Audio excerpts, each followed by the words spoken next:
గోదావరి జిల్లాల graduate MLC ఎన్నికల్లో కాంగ్రెస్ మాజీ ఎంపీ జీవి హర్షకుమార్ కుమారుడు జీవి సుందర్ పోటీ చేయబోతున్నారు. ఈ విషయాన్ని హర్షకుమార్ వెల్లడించారు. ప్రస్తుత గత ప్రభుత్వాలు ప్రజలను మోసం చేసే హామీలు ఇచ్చాయని, అన్యాయాన్ని ప్రశ్నించే తత్వం ఉన్న తాను తన రెండో కుమారుడు సుందర్ని పట్టభద్రుల ఎమ్మెల్సీ ఎన్నికల పోటీల్లో నిలిపానన్నారు. ప్రజలు పట్టభద్రుల తరపున సమస్యలపై సుందర్ మండలిలో తన వాణిని వినిపిస్తారని చెప్పారు. తాను సొంతగా పట్టభద్రులకు ఉపయోగపడే మేనిఫెస్టోను తయారు చేసుకున్నానని, విద్యా ఉపాధి హామీలపై దృష్టి సారిస్తానని అభ్యర్థి జీవి సుందర్ తెలిపారు. త్వరలోనే నామినేషన్ వేస్తానన్నారు.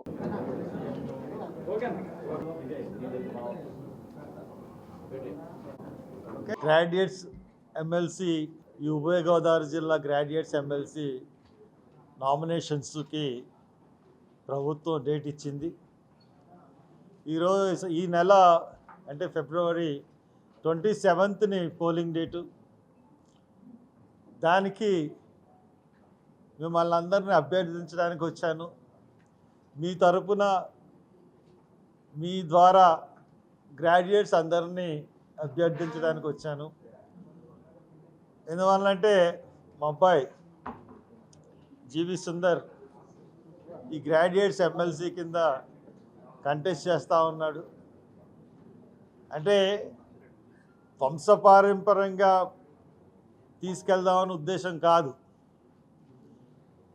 అప్పుడు ప్రస్తుతం ఉన్న పరిస్థితుల్లో ఏ రకంగా ఉందంటే ప్రభుత్వాలు చాలా ప్రజల్ని మోసం చేసే పరిస్థితుల్లో ప్రభుత్వాలు ఉన్నాయి. ఒక ప్రభుత్వం వస్తుంది, ఒక స్కీమ్ పెడుతుంది. ఒక ప్రభుత్వం వస్తుంది, ఒక స్కీమ్ తీసేస్తుంది. ఇప్పుడున్న ప్రభుత్వం అయితే అలవుగాని హామీలన్నీ ఇచ్చేసింది, అమలు చేయలేని హామీలన్నీ ఇచ్చేసింది. పాత గవర్నమెంట్ తీసేసిన హామీలన్నీ కూడా మేము చేస్తామని చెప్పింది. 8 నెలలు అయింది. ఈ 8 నెలల్లో కూడా ఈ రోజుకి కూడా ఒక్క హామీ కూడా అమలు చేయలేదు. ఒక పెన్షన్స్ తప్పితే ఇంకేమీ కూడా అమలు చేయలేదు. దీన్ని ప్రశ్నించే గొంతుకులు ఏమైనా ఉన్నాయంటే రాష్ట్రంలో ఏ ప్రశ్నించే గొంతుగా కనబడట్లేదు. నేను నిరాకంఠంగా నిర్విరామంగా ప్రభుత్వాన్ని ప్రశ్నిస్తూనే ఉన్నాను. నా గొంతుకు తోడు ఇంకో గొంతుక శాసన మండలిలో ఉండాలి. అది నా రక్తమైతే ఖచ్చితంగా అది ఖచ్చితంగా ప్రశ్నిస్తుంది ప్రభుత్వాన్ని ఉద్దేశం. ఎందువల్లంటే నా మీద ఒక నమ్మకం ఉంది. ప్రజలకే కాదు, దళిత ప్రజలకే కాదు, ఈ రోజున ప్రజలందరికీ ఒక నమ్మకం ఉంది. ఏం నమ్మకం అంటే ఏదన్నా ఆపద ఉంటే హర్ష్ కుమార్ వస్తాడు, హర్ష్ కుమార్ ఆదుకుంటాడు, హర్ష్ కుమార్ అన్యాయాన్ని ప్రశ్నిస్తాడు, హర్ష్ కుమార్ అక్రమాలను ఎదిరిస్తాడు. ఖచ్చితంగా ఉంది. ఆ ఉద్దేశంతోనే నేను మా అబ్బాయి రెండో అబ్బాయిని దీంట్లో వాడు బిజినెస్ చేసుకుంటున్నాడు, రావాలి ఎలక్షన్స్లోకి వచ్చి నువ్వు కంటెస్ట్ చేయి, అలాగే పెద్దోడు ఉన్నాడు కాబట్టి నువ్వు కంటెస్ట్ చేయని చెప్పి వాడికి ఒక విజన్ ఉంది. ఏం చేయాలి? మనం ప్రతిపక్షంలో ఉన్నాం, ప్రతిపక్షంగానే మనం వెళ్తున్నాం, ప్రభుత్వాన్ని ప్రశ్నించడానికే వెళ్తున్నాం.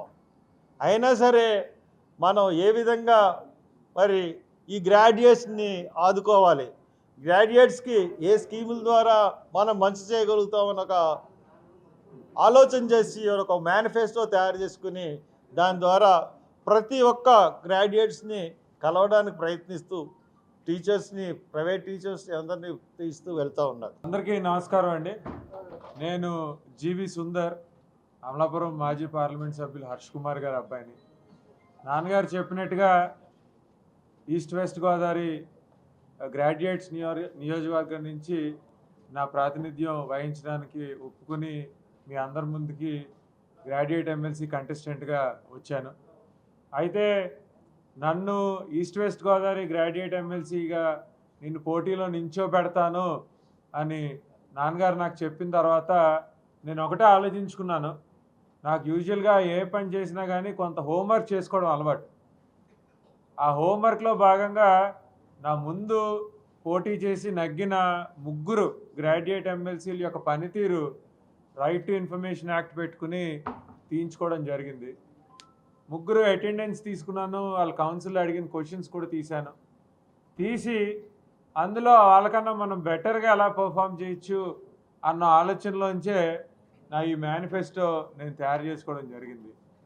ఇందులో నాకన్నా ముందు పనిచేసిన వాళ్ళు ఏ పాయింట్స్ మిస్ అయ్యారు అని చూసుకుంటే కనుక, నా ముందు పనిచేసిన వాళ్ళందరూ కూడా అంటే ఒక ఇద్దరిని చెప్తాను.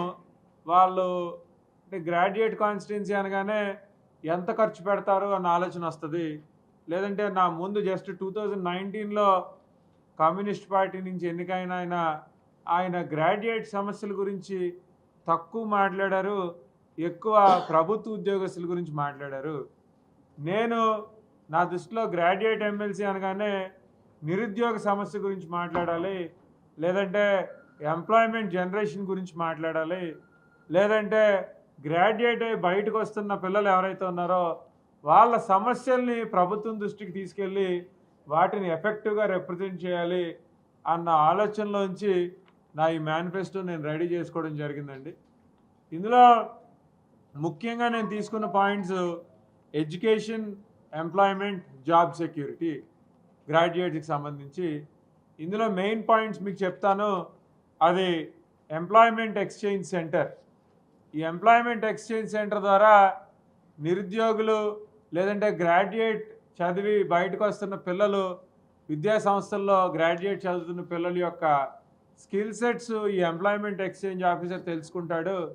అదేవిధంగా లోకల్గా అవైలబుల్గా ఉన్న పరిశ్రమలు ఏవైతే ఉన్నాయో వాళ్ళ స్కిల్ సెట్స్ కూడా ఈ ఎంప్లాయ్మెంట్ ఎక్స్చేంజ్ ఆఫీసర్ తెలుసుకుంటాడు.